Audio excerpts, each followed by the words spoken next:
क्या कभी तुमने सोचा कि अगर हमें जिंदगी में दोबारा टीनेजर बनने का मौका मिलता तो तुम क्या अलग करते? लेकिन ऑनेस्टली मैं अगर बताऊं, अगर मैं फिर से दोबारा टीनेजर बनता ना तो मैं कुछ मिस्टेक्स दोबारा कभी रिपीट नहीं करता, जिसको लेकर मैं बहुत ज्यादा रिग्रेट भी करता हूँ। और आज इस वाली वीडियो में मैं उन्हीं मिस्टेक्स के बारे में बात करने वाला हूँ जिनसे मैंने सीखा, जिन मिस्टेक्स में चेंज हुआ, और शायद तुम भी बच सकते हो यार, क्योंकि 99% लोग ऐसी ही समस्याओं से फंसे हुए हैं अपने टीनेज में। तो जल्दी से वीडियो को स्टार्ट करते हैं। मैं हूं श्रीशांत सराफ। तो हम पहले पॉइंट के बारे में बात करने वाले हैं, जो कि कंपैरिजन। हम अपने आप को हमेशा कंपेयर ही करते रहते हैं यार, ऐसा टीनेजर। और ये टीनेज में स्टार्ट होता है जब इसकी हमें आदत लग जाती है, तो हम हमेशा अपनी लाइफ में कंपेयर करते रहते हैं। जब मैं स्कूल में था ना, तब मैं अपने आप को हमेशा दूसरों से कंपेयर करता रहता था कि यार इसके ज्यादा मार्क्स है, इसके पास बेटर फोन है, इसके पास बेटर कार है, इसके पास बेटर लुक्स है, हर चीज इसके पास बहुत ज्यादा अच्छी है। और इसके चक्कर में मैं अपनी यूनिकनेस हमेशा खो देता था। जो मेरे पास चीज होती थी मैं उन चीजों की वैल्यू नहीं करता था। मेरा ध्यान हमेशा दूसरों की चीजें में होता था। मेरे पास कुछ चीजें अच्छी होती थी, बट मेरे सामने उनकी वैल्यू बहुत ज्यादा गिर चुकी थी, क्योंकि मेरा दिमाग किसी और चीजों में और किसी और के ऊपर ही रहता था। जबकि हमारा ना माइंडसेट बचपन से ऐसा डेवलप होना चाहिए था कि चाहे जो कुछ करे यार, मुझे उससे फर्क नहीं पड़ता। जो मेरे पास रिसोर्सेज हैं, जो मेरे पास चीजें हैं, उससे मैं कैसे बेहतर हो सकता हूँ। अगर मेरे किसी दोस्त के पास महंगा फोन है तो मैं क्या करूँ, ठीक है इस वाले फोन से मेरा काम हो जाता है, उसके बेटर मार्क्स आ रहे हैं, तो उससे मैं जेलस होता था। बट यार जेलस होने की कोई बात नहीं, उसने शायद ज्यादा मेहनत करी होगी। तो हमेशा ट्राई करना कि हम उससे कैसे सीखें, ना कि हम जेलस हों। और ये टीनेज में क्या पूरे लाइफ में काम आता है। हम ना क्या करते, अपने चेहरे की मुस्कान दूसरे के हाथ में दे देते हैं यार। जैसा वो बोलते हैं, जैसा हमारे बारे में कहते हैं, हम उस हिसाब से खुश होते हैं, उसी हिसाब से दुखी होते हैं। अगर मुझे लाइफ में दोबारा चांस मिलता है ऐसा टीनेजर, तो मैं कभी भी कंपैरिजन की रेस में बिल्कुल नहीं भागता। चाहे वो कंटेंट क्रिएशन हो, चाहे वो पढ़ाई हो, चाहे वो स्पोर्ट्स हो। तो यार हाँ, अपना कंपैरिजन अपने आप से रखना, किसी और से कभी मत करना। अब कभी कभी ना क्या होता है कि अगर मैं जिम जाता हूँ, किसी और को देखता हूँ यार कितनी सही बॉडी है, पता नहीं मेरी कब बन पाएगी, बट वो बहुत टाइम से आ रहा है यार। तुम ये भी देखो, सबके साथ ऐसा होता है। तो ये एक साइकोलॉजी से तुम्हें समझना पड़ेगा कि ऐसा होता क्यों है। तुम उसका कारण ढूंढो एंड किसी और पे फोकस करने से अच्छा अपने आप में फोकस करो। नेक्स्ट है हमारी डाइट एंड एक्सरसाइज। यार हमारे इंडिया में ना मोस्ट ऑफ दी बच्चे सुबह सुबह से दूध और चीनी पी के स्कूल जाते हैं, और दूध बिस्किट खाते हैं, और पानी के साथ बिस्किट खाते हैं। एंड हमारे यहाँ पे ना मोस्ट ऑफ दी चीजें सब में बहुत ज्यादा शुगर भर भर के होता है, एंड कुछ भी अच्छी चीजें होती नहीं है। चाहे तुम कोका कोला ले लो या फिर कोई भी ड्रिंक ले लो, उसमें से 40 से 50% शुगर ही होती है। एंड हम बच्चे उन सब चीजों को बहुत ज्यादा अच्छी मानते हैं। बहुत सारे बच्चे आइसक्रीम खाते हैं, हम वही खाते खाते हमेशा बड़े होते हैं। ना तो हम प्रॉपर प्रोटीन लेते हैं, ना तो दूध पीते हैं, ना तो कभी ढंग से एक्सरसाइज करते हैं। अगर कोई बच्चा बड़ा हो रहा हो, उसके बॉडी वेट के हिसाब से मिनिमम प्रोटीन की तो आवश्यकता होती ही है, बट हमें कभी प्रोटीन मिलता नहीं। हम खाना क्या कहते हैं बचपन से, मम्मी जब स्कूल भेजती है तब पराठे अचार दे दिया, फिर पूरी सब्जी दे दिया, फिर कभी मैगी भेज दिया, और दोपहर में खाने में चावल और दाल, और कुछ प्रोटीन वाला आइटम होता ही नहीं यार। प्रोटीन के नाम में दाल दे दी जाती है जिसमें बहुत कम प्रोटीन होता है। तो यार प्लीज अगर तुम टीनेजर हो तो प्रोटीन कंज्यूम करना शुरू करो, क्योंकि प्रोटीन ना बहुत ज्यादा जरूरी चीज है। प्रोटीन से तुम्हारी बॉडी में हर चीज बनती जाए, वो तुम्हारे नाखून हो जाए, तुम्हारे बाल हो जाए, तुम्हारे दिमाग का डेवलपमेंट हो। तो प्लीज प्रोटीन कंज्यूम करना शुरू करो, चाहे तुम 13 साल के हो या फिर 19 साल के। अगर तुम 14-15 साल के हो या फिर 16-17 साल के हो, तो प्लीज यार प्रोटीन कंज्यूम करना शुरू कर दो। मैं खुद बहुत ज्यादा रिग्रेट करता हूँ, काश मैंने 2-3 साल पहले प्रोटीन कंज्यूम करना शुरू किया होता, तो शायद मेरी फिजिक और अच्छी होती, शायद मेरे शोल्डर्स और जरा ब्रॉड होते, शायद मैं थोड़ा सा और लंबा होता। तो प्रोटीन बहुत ज्यादा जरूरी है। मैंने रिसेंटली अभी आउट ऑफ इंडिया गया था, एंड मेरे कुछ वैसे बाहर के फ्रेंड्स भी हैं। मेरा एक दोस्त है जो कि यूरोप में रहता है, एंड उसके यहाँ देखो बचपन से ही नॉनवेज काफी ज्यादा बनता है, चाहे चिकन हो, बहुत टाइप से उसके घर में मीट बनते रहते हैं। तो उन लोग को अलग से सप्लीमेंट, छोटी मोटी पनीर वनीर वाली चीजें खाने की जरूरत नहीं पड़ती यार। वो नॉनवेज बचपन से ही खाते हैं और बहुत टाइम से खाते आ रहे हैं, इसलिए तुम देखोगे वो बहुत ज्यादा टॉल होते हैं, बहुत ज्यादा स्ट्रॉन्ग भी होते हैं। एंड फॉरनर्स को मैंने देखा कि भाई जो जिम में जाना शुरू करते हैं तो काफी अच्छी फिजिक बना लेते हैं, क्योंकि उनकी डाइट में प्रोटीन ऑलरेडी काफी अच्छी होती है। तो हाँ, प्रोटीन कंज्यूम करना शुरू करो। और रात को सोने के पहले अगर तुम प्रोटीन कंज्यूम नहीं कर पा रहे तो यार सिंपली दूध पीना शुरू कर दो, एंड दूध विदाउट शुगर पियो यार। सुबह नहीं पी पाते तो रात को सोने के पहले तो दूध पियो ही पियो, क्योंकि दूध में होता है केसिन प्रोटीन, जो कि रात में धीरे धीरे तो मसल रिकवरी में बहुत ज्यादा काम आएगी, चाहे तुम स्पोर्ट्स खेलते हो या फिर कुछ भी खेलते हो। नेक्स्ट है फोन का यूज कम करना। यार तुम विश्वास नहीं मानोगे, मैं खुद अभी 19 ईयर्स का हो गया हूँ, एंड मैं फोन का बहुत ज्यादा एडिक्टेड हो गया हूँ, क्योंकि मुझे पता है कि मुझे क्या करना है क्या नहीं करना है। एक बार मैं अगर इंस्टाग्राम की शॉर्ट्स या फिर शॉर्ट फॉर्म कंटेंट खोल के देखना शुरू करता हूँ तो मुझे पता नहीं चलता कि मेरा टाइम कब चला जाता है यार। मतलब मैं कोई दूसरी चीज कर रहा होता तो यार 1 घंटा बहुत सारा बड़ा लगता है। जब मैं फोन देख रहा होता तो यार ऐसे 10 मिनट में 1 घंटा बीत जाता है, मेरे को पता नहीं चलता मेरा टाइम पूरा चला कहाँ जाता है। एंड किसी भी चीज में फोकस करना इतना ज्यादा मुश्किल हो गया कि मैं क्या होता हूँ यार, ये लॉन्ग फॉर्म वीडियो बनाना मेरे लिए एक टाइम पे बहुत ज्यादा पहाड़ हो जाता था। इवन अभी भी है, मैं बहुत दिनों के बाद शूट करने बैठा हूँ अभी, एंड मैं ही जानता हूँ कितने पेशेंस और कितनी मेहनत के साथ में बैठा हूँ वीडियो शूट करने के लिए। सोचो जब मेरा ये हाल है तो जो बच्चे हैं यार 2-3 साल के बच्चे, उनको फोन दे देते हैं यार। तो जो पेरेंट्स जब उनसे फोन ले लेते हैं तब वो कितने ज्यादा चिढ़ने लगते हैं कि नहीं हमें फोन वापस चाहिए, रोने लगते हैं फोन के पीछे। सोचो मैं तो फिर भी ठीक है, मेरे को 2-3-4 साल पहले से ही फोन मिलना शुरू हुआ है, एंड उस टाइम पे सारी चीजें होती भी नहीं थी। और आज के टाइम में लोगों का रिटेंशन टाइम कितना ज्यादा कम हो गया है यार, वो किसी चीज का वेट ही नहीं कर पाते, 24 घंटे फोन में लगे रहते हैं। तो प्लीज अगर तुम एक टीनेजर हो ना तो फोन का यूज करना काफी ज्यादा कम कर दो, क्योंकि तुम फोन यूज करोगे तो तुम किसी चीज में फोकस नहीं कर पाओगे, ना तो तुम अपनी पढ़ाई में फोकस कर पाओगे, ना तो किसी सोशल स्किल में, ना तो तुम कोई अच्छे से स्पोर्ट्स खेल पाओगे। मैंने ना एक चीज नोटिस करी, एक दिन ना मैं अपने पापा के साथ था, दोस्तों के साथ था, उस दिन ना मेरे पास मेरा फोन नहीं था, एंड वो एक दिन 24 घंटे इतने ज्यादा बड़े लग रहे थे कि मैं क्या बताऊं। ऐसा लग रहा था कि यार 2-3 दिन हो गए।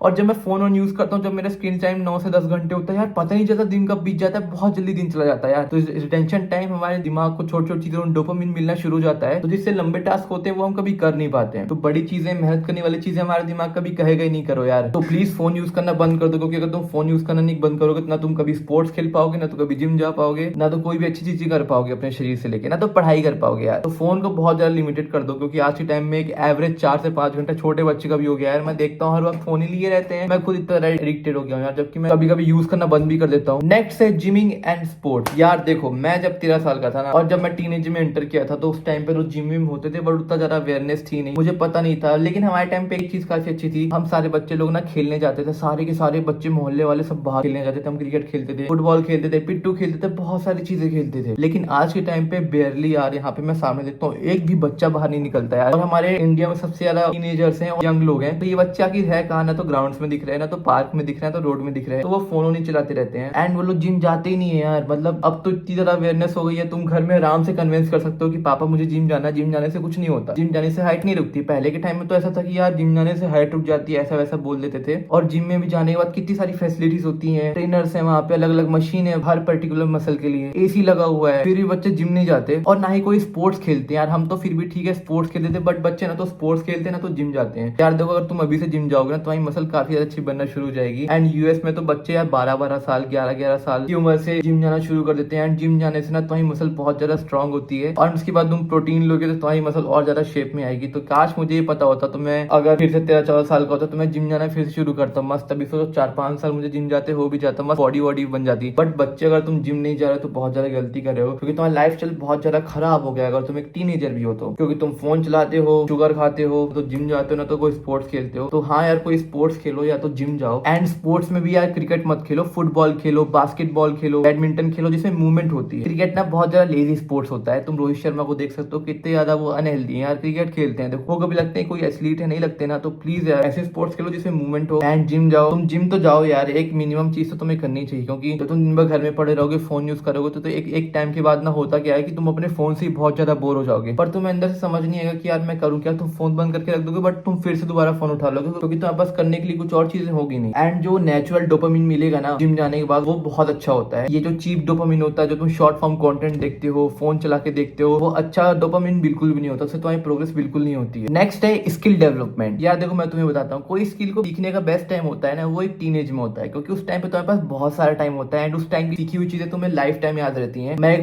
मैं किसी पार्टी में जाता था ना, तो वहाँ पे सब बच्चे डांस करते थे, मैं डांस भी नहीं कर पाता था। कुछ बच्चे गाना गाते थे, मैं गाना भी नहीं गा पाता था। एंड मेरे उम्र के कुछ दोस्त है मेरे भाई, वो गिटार ही बजा लेते ना, तो मैं गिटार बजा पाता था। मेरा एक दोस्त है, वो स्विमिंग इतनी अच्छी कर लेता है, मैं स्विमिंग भी नहीं कर पाता यार। इतनी सारी चीजें मैं नहीं कर पाया। एंड वो मेरे एज की यार, सोचो उन्होंने उस टाइम पे सीखना शुरू कर दिया था, तो उनसे सारी चीजें भी बन रही है। हमारे इंडियन पेरेंट्स ना इन सारी चीजों को लेकर तो ज्यादा अवेयर होते ही नहीं थे। बट सबसे बेस्ट टाइम ना एज अ टीनेजर, अगर तुम 15 साल के हो, 17 साल के हो, फिर 18 साल के हो, फिर 19 साल के भी हो, तो कोई भी स्किल साथ में सीखो, वो बहुत ज्यादा लाइफ में काम आएगी। एंड अभी अगर तुम सीखोगे तो सच में हमेशा काम आएगी, चाहे वो कंटेंट क्रिएशन हो, चाहे वो जिमिंग हो, चाहे वो डांसिंग हो, चाहे सिंगिंग हो। मतलब मैं ना, मेरा एक ऐसा दोस्त था जो कि बहुत अच्छी स्विमिंग करता है, तो उसने मेरे को स्विमिंग सिखा दी। मैं थोड़ा गाने वाने का शौकीन हूँ, तो मैं कभी कभी गाना भी गाता रहता हूँ। भले अच्छा नहीं खाता, बट गाता हूँ। एंड मैं कभी कभी रिग्रेट करता हूँ कि यार मैंने बहुत सारा टाइम गवा दिया, 4-5 साल। मेरे को ना अच्छी किसी क्लब को ज्वाइन कर लेना चाहिए, चाहे वो डांसिंग हो, चाहे सिंगिंग हो, चाहे स्विमिंग हो। मुझसे कुछ चीजें अच्छी तो आती हैं यार, क्योंकि अभी की सीखी हुई चीजें बाद में बहुत ज्यादा काम आती है। जैसे अगर तुम किसी दोस्तों के साथ घूमने गए हो, सब बहुत सारी एक्स्ट्रा करिकुलर एक्टिविटीज में पार्ट लेते हैं, तो हम कुछ कर नहीं पाते यार। एंड अगर तुम बचपन से डांस करते हो, तुम कॉलेज में जाओगे, डांसिंग क्लब ज्वाइन कर लो, तो तुम्हारा बहुत ज्यादा फायदा होगा यार। सब बच्चे डांस कर रहे होंगे एंड तुम भी उसका हिस्सा होगे। एंड सोचो तुम पहले से सीख के आओ, तो तुम बहुत ज्यादा आगे होगे, लीडर बन जाओगे या तो यहाँ पे कोरियोग्राफर बन जाओगे। एंड तुम अगर सोचो तुम बचपन से किसी सिंगिंग क्लब में थे या फिर जाते थे सीखने, तुम किसी ओकेशन में जाते हो या फिर शादी वगैरह में जाते हो, तो तुम वहाँ गाना गा सकते हो यार सबके सामने। कितनी अच्छी चीजें होती हैं यार, एंड ये लाइफ टाइम काम आती हैं, बहुत ही अट्रैक्टिव स्किल्स होती हैं। तो प्लीज अगर तुम ऐसा एक टीनेजर हो, तो इन सब चीजों को सीखना शुरू करो। क्योंकि देखो, तुम इसलिए मत सीखो कि यार मेरे पापा कह रहे हैं, ये कह रहे हैं, वो कह रहे हैं। तुम एज अ इंडिविजुअल देखो कि जितनी चीजें मैं सीख लूंगा, जितनी सारी चीजें मैं करूंगा, वो मेरे ही काम आने वाली फ्यूचर में, वो किसी और के काम नहीं आएगी। जो स्किल तुम सीखोगे वो तुम्हारी होंगी यार, किसी और की नहीं होंगी। तो तुम अपने आप को सोचोगे जितनी सारी चीजें मुझसे बन सकती है, मैं सीखूं उसको। देखो, तुम पैसे कमाओगे, तुम पैसे तो खा नहीं लोगे यार। जो चीजें होती है तुम्हारी बॉडी में, वो तुम्हारी स्किल होती है, तुम्हारी हैबिट्स होती है। सिर्फ तुम उन चीजों को अडेप्ट कर सकते हो, सीख सकते हो। तो अपने पैसों को सही जगह यूज करना शुरू करो एंड ये सारी चीजें सीखो। नेक्स्ट है शॉर्टकट्स ढूंढना। यार मेरा ना एक दोस्त है, वो बहुत ज्यादा चीटिंग वीटिंग करता था, इंग्लिश का एग्जाम था यार, तुम विश्वास नहीं मानोगे, मेरे को ना मतलब इंग्लिश का सब कुछ ही बनता था अच्छे से, एंड मेरे एग्जाम में काफी अच्छे नंबर भी आते थे। अब होता क्या था ना, वो पढ़ा था नहीं ज्यादा, तो मेरा बेस्ट फ्रेंड ही था, उसने बोला कि शीशांत तो एक काम कर, जो हमारा बॉक्स होता है पेंसिल बॉक्स, उसमें ना जो पेपर होता है तो उसमें सारे क्वेश्चंस के ऑब्जेक्टिव लिख के आ जाना। मैंने बोला ठीक है, मैंने तो वैसे पढ़ा हुआ है, मैं तेरे को बता दूंगा, बाई चांस जो मेरे को भी थोड़ा लग रहा था कि अगर नहीं बनेंगे, तो मैंने उसको लिख लिया। एंड भाई सच में मैं आज तक चीटिंग किया नहीं था, मतलब ऐसे तो चीटिंग किया था, चुटके उठ के बना के नहीं ले गया था, बट जब मैं क्लास 6 में था एंड मैं इंग्लिश का एग्जाम लिख रहा था, तो